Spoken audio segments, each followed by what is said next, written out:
We are delighted once again to have Danielle DiMartino Booth, CEO and Chief Strategist at QI Research and a Fed expert, to discuss the economy and Chair Powell's big speech at Jackson Hole today.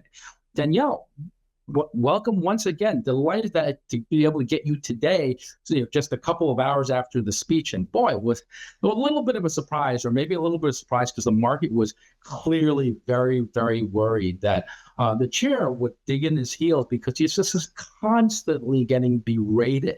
But I guess I'll leave it to you, but it seems like he played it straight. He played it the way he was supposed to play it. He did. And Ty, as you know, I've been very critical of Powell not being data dependent for months and months and months now. We've seen the trend in the revisions. We've seen the momentum in the revisions. We've known that 24 of the 30 months ended June were revised down, and that therefore, that Chair Powell shouldn't be behaving as if the labor market had not already turned, and that therefore he was not easing in order to be spiteful to the president, which made him just as political as President Trump has been towards him, and shirking his duties as chair of the Fed to make monetary policy for the public good. It looks like he did not want for the legacy of his speeches at Jackson Hole, and he brought up the name of his idol, Paul Volcker. It seems like he wanted to respect the independence, not just of the Federal Reserve as an institution, but of monetary policy making. And therefore, he went back. He went back to the roots. He went back to where he was supposed to be. He knew the audience was going to be extremely friendly, and it was. And he said what needed to be said. He said it out loud, and he started with numbers. So it was refreshing. He basically said, the facts have changed, so I'm going to change my opinions. How about you? I think that's a famous line from somebody whose name escapes me at the moment. But he really, I thought, he's had his, sort of road bumps, but I think he's been an honest and very straightforward and plain-spoken Fed chair, and has done perhaps the very best that he can. I'm glad he did that, because certainly that that last report, that last employment report, was quite shocking. Did it? I think even Anna Wong from Bloomberg, their economist, who is pretty good, she did mention that those revisions, especially having to do with some of the states, which should not have been that, like the government, the government and the local revision shouldn't have been revised that much. When you looked at it, when your team looked at it, did those revisions, they seem a little bit off, because they were drastic? So actually, Ty, Anna and I are good friends, and we've spoken about this subject in September, I want to say, of 2023. It was August or September. There was a payroll report that came out, and it actually had large upward revisions to the payrolls data that were in fact larger than the downward revisions to the private sector.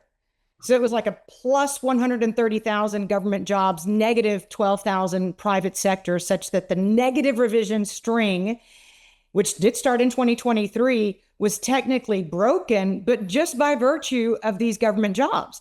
And the government jobs are not, the numbers are given directly to the Bureau of Labor Statistics. There's no survey response rate. And it seemed a bit shady at the time, and I called it out, because at the time the layoffs were just coming hard and fast. And indeed, the negative revision string held in the private sector. The reason I bring that up is because more than half of the revisions that had a negative sign in front of them, more than half of the 258,000 negative revisions to May and June of 2025 came from that same government sector. And it's one thing if I say, gee, it raised my eyebrow. It's another thing if Anna Wong is agreeing with me, because she's much more conservative in her approach to economics because of who she works for. I think she would agree with me. But but it's something that's been on my radar for some time now, and it seemed to me to be altogether too convenient. So, I mean, I guess that there's a new person heading it up. Probably a month is far too soon to make any real substantive changes. But it'll be interesting to see. I guess that a lot of eyes will be on the next employment report. So, do you think that the methodology could be improved? Or last month that you said you raises your eyebrows, like did you think something was off, or was just one of those happenstance things that what cost the head of BL insert job?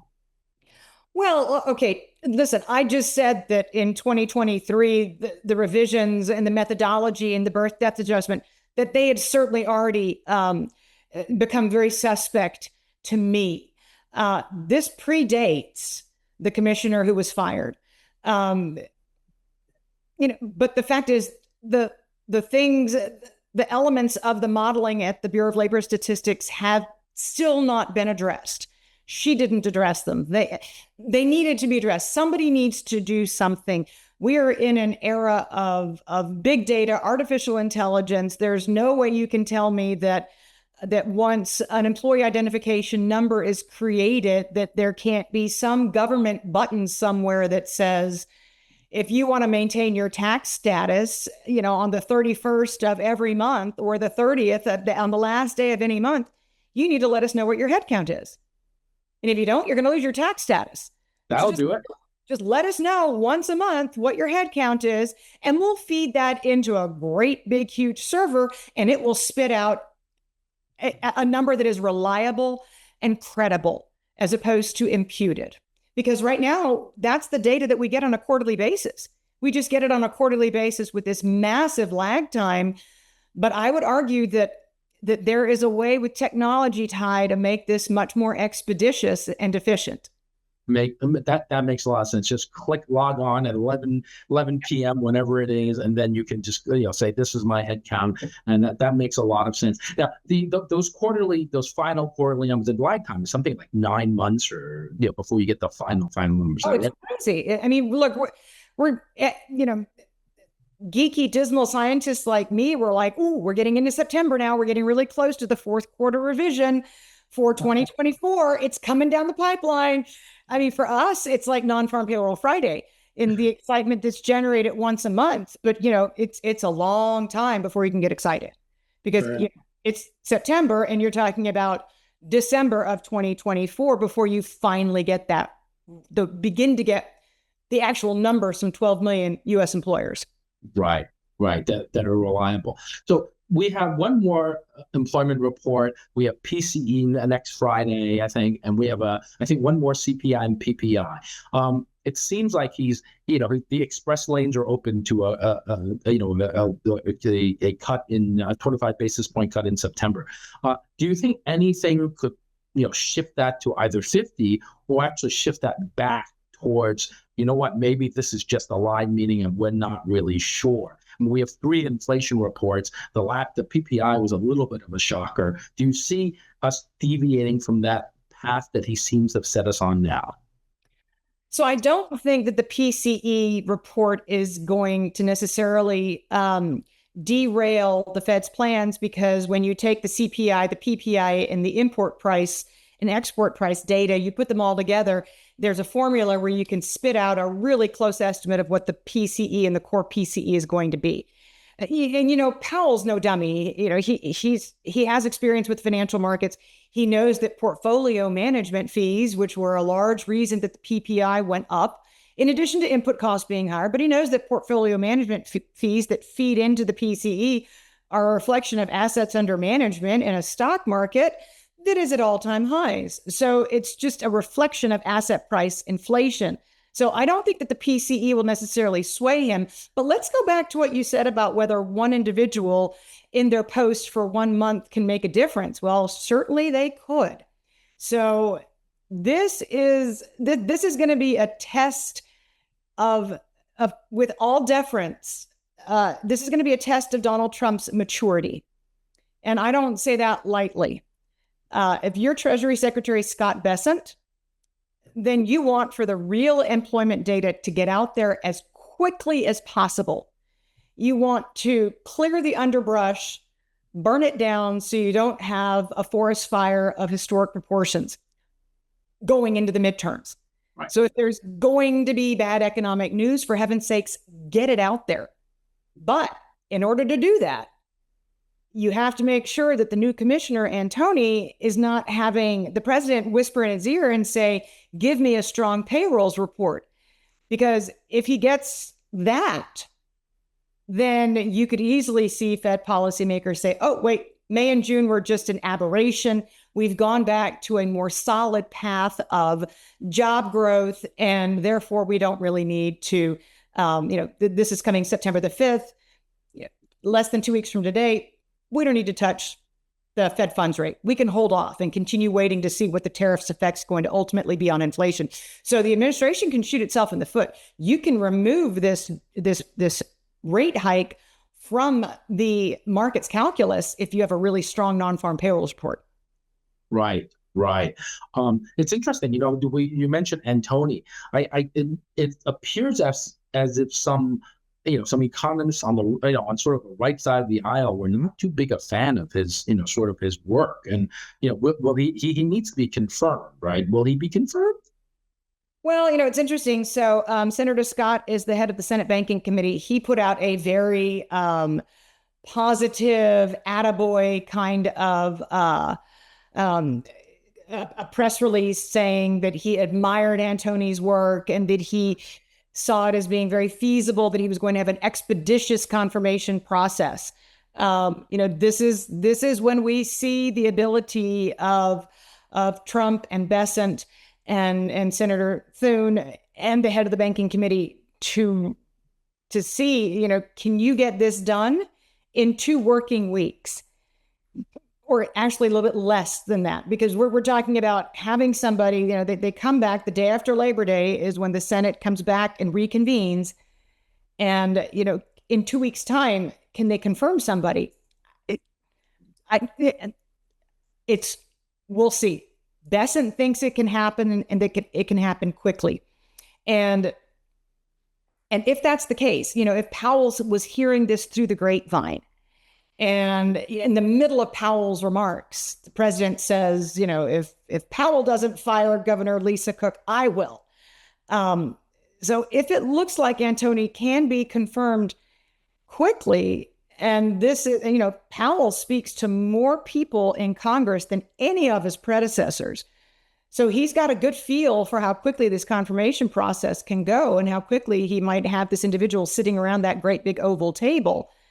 So if Powell's sitting there saying to himself, am I going to have 4, 5, 6 dissents come September? I may as well just, throw in the towel and nod to the fact that the employment picture is no longer, as I have been maintaining, solid.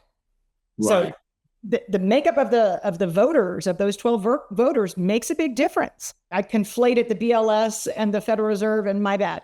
I was actually speaking about Scott's praise for Moran's work. So just to correct myself. Yes. No problem at all. No problem at all. But you brought up Lisa Cook, and this is sort of, you inhale and you exhale, and you're like, it seems like, fudging your mortgage application seems to be a little bit of a venal sin. But if it is true, and you're a Fed governor, is that grounds for a resignation, and if not, dismissal?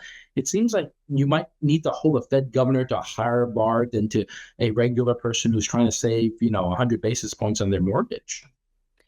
Well, it certainly would seem to be the case. It's interesting because, the minute this news broke, Bloomberg, for example, put out a story about the Philadelphia Fed and some work that it had published in 2023 that had tallied the number of fraudulent mortgages in the universe, and that even after the crisis had come and gone, that it was still 2 to 3% of mortgages, meaning, what Lisa Cook did was not unheard of. Do 2 wrongs make a right? I don't think so. But they've also had individuals like former Dallas Federal Reserve President Robert Kaplan come on TV and ask him, in that you had to step aside because of your alleged insider trading behavior, as a president of a Federal Reserve district, does that suggest that Lisa Cook should be held to a higher standard? And of course, he said, I will not comment on that. But the question does sit out there. And, the Supreme Court ruled in May that if you're confirmed by the Senate and you're sitting at the Federal Reserve, you can only be fired for cause. The best argument I've seen came out of the Wall Street Journal. They were quoting a Columbia Law School professor who was saying, well, this preceded her being confirmed by the Senate, so maybe it's not applicable. And I'm like, okay, that's interesting, but I'm not going to give my kids that train of thought. Yeah. Because we tell our children that the mistakes they make when they're younger travel with them for the rest of their lives. Right. That's a not very good dodge where, this, if you said this is for cause, you don't want to see somebody lose their job and the job is important as this one, but it seems like there should be a higher standard.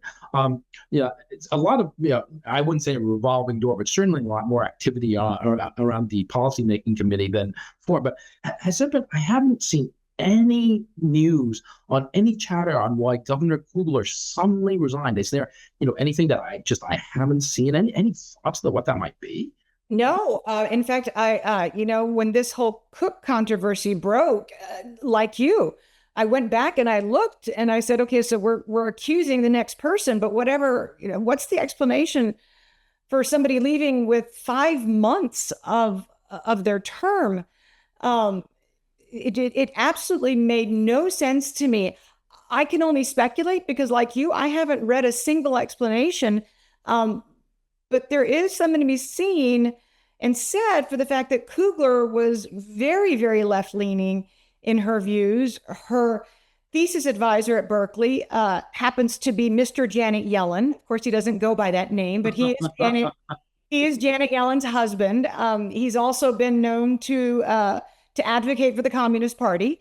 And her views were always very, very much on the left. And you could certainly paint a scenario where, in theory, she was completely in disagreement with the direction policymaking was taking. She's a labor economist, and maybe she didn't want to be cast in the same die as Michelle Bowman and Christopher Waller, who were Trump appointees, and they dissented, rates not being cut. Maybe she didn't want to throw her hat in the ring with, true Republicans, but at the same time, philosophically, was very much opposed to the direction that monetary policy was taking. Again, that is pure speculation, but we do know that Kugler was a dove, and we do know that the Wall Street Journal broke with news prior to that July 30th FOMC meeting, basically broadcasting to market players that Bowman and Waller were going to dissent. So fade the news, we're letting you know in advance. And therefore, Ty, I asked the question, then why was the statement language softened? Right. Because the statement language is only changed in order to facilitate compromise on the committee, meaning if Kugler's not even in the room and the world knew that Bowman and Waller were going to dissent, who were the other people who would have dissented if not for the statement language being softened and nodding to a weakening economy? So you have to ask that question. And that gets us back to how quickly the Senate can confirm Kugler's replacement.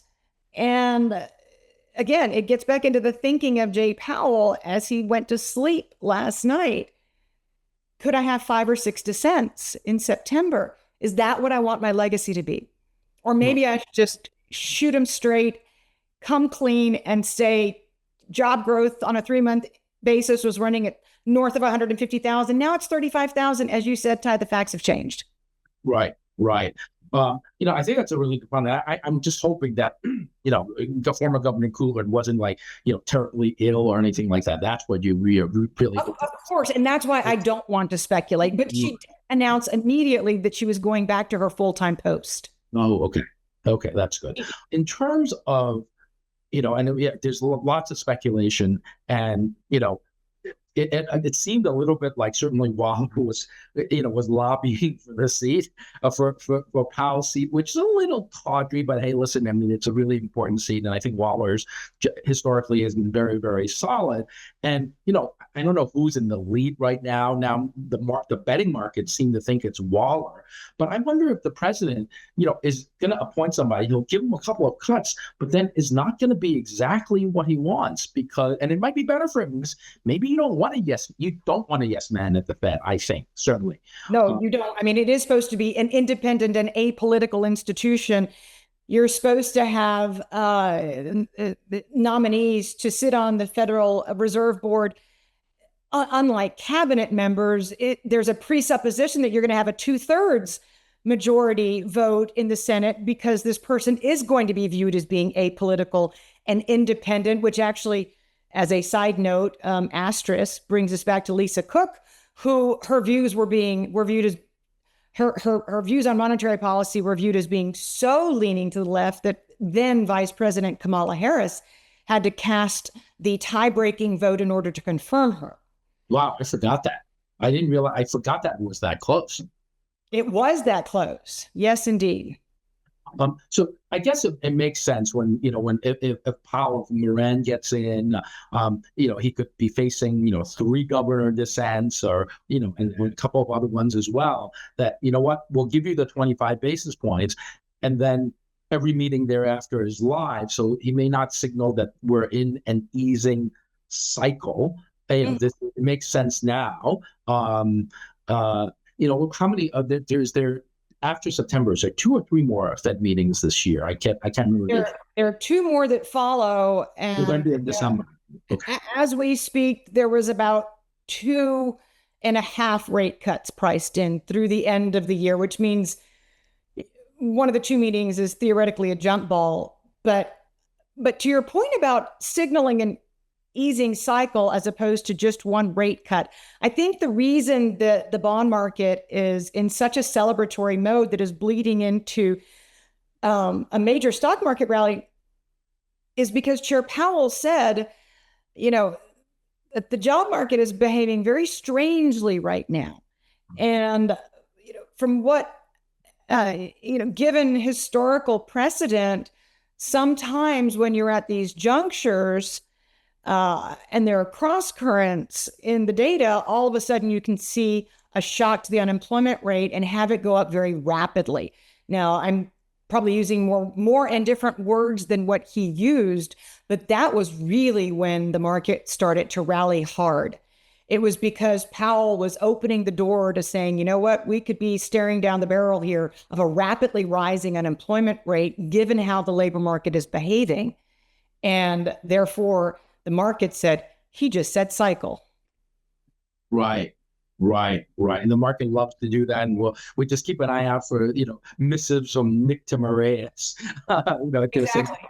Your favorite conduit. I wonder, once Powell is gone, we'll have to find a new favorite conduit. Probably won't take us very, very long. Perhaps it will be you. And then we'll have. I know. I am not. I am somewhat persona non grata at the Fed. I think you probably know that. Yes.